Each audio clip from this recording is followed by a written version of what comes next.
জয় নিতাই, জয় গৌর, জয় রাধেশ্যাম। আমি আজকে ভগবানের ভোগের জন্য কী কী রান্না করলাম সেগুলো তুলে ধরেছি আপনাদের সামনে। আপনারা সকলে দেখুন। প্রথমে করলাম বড়া রসা, ছানা আর ডালের বাটা দিয়ে, আলু দিয়ে রসা, মশলাপাতি দিয়ে, সিম্পল মশলা, ঘরোয়া মশলা দিয়ে রান্না করা।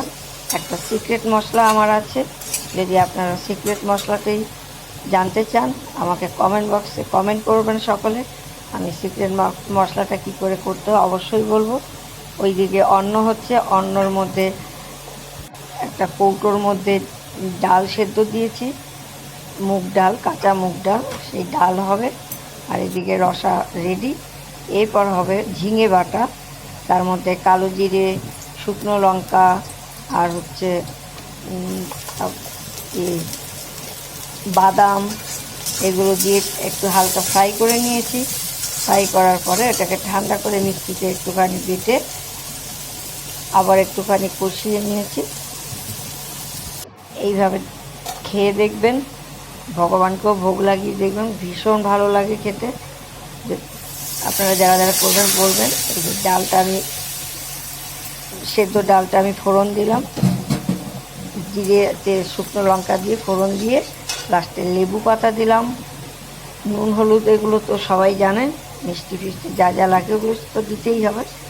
তো নামাবার আগে শুধু একটুখানি আমি লেবু পাতা দিয়েছি।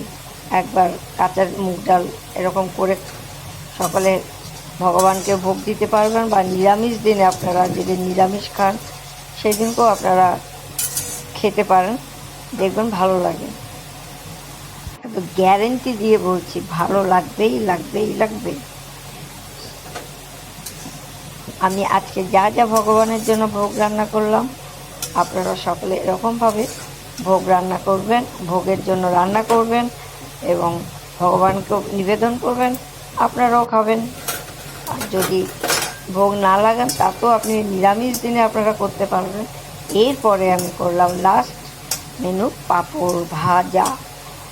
পাঁপড় ভাজা তো আপনারা সকলেই জানেন কেমন করে করতে হয়, একদম ছোট থেকে বড় সকলেই।